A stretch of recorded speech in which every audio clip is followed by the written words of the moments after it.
Mélanie Chenard, je gère l'exploitation du lycée viticole de Libourne-Montagne. On essaie déjà d'avoir des pratiques qui soient cohérentes vis-à-vis de la santé et de la sécurité de nos salariés. Dans un lycée, des usagers du site également, que ce soit les élèves, les parents d'élèves, les voisins également. Donc on teste ces différents itinéraires de conduite du vignoble.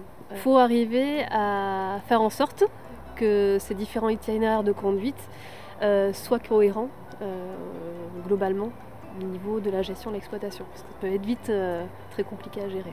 Le but, c'est de faire en sorte qu'il y ait des conditions expérimentales, des conditions, on va dire, de pratique réelle, et c'est essayer d'aller chercher du côté de l'expérimentation ce qui est applicable facilement au niveau du vignoble.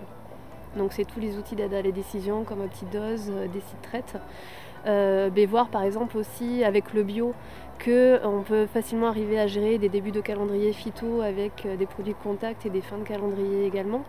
Voilà, donc on teste différentes choses, mais on va dire que sur la partie conventionnelle, qui fait partie du réseau ferme, on essaye de sortir le meilleur de chaque chose pour arriver à avoir un itinéraire de conduite cohérent.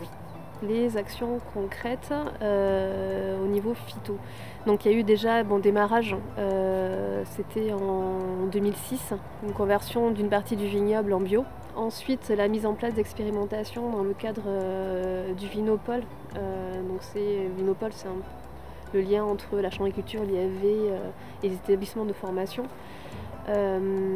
D'expérimentation Ecoviti. Ecoviti, voilà, on teste des outils d'aide à la décision.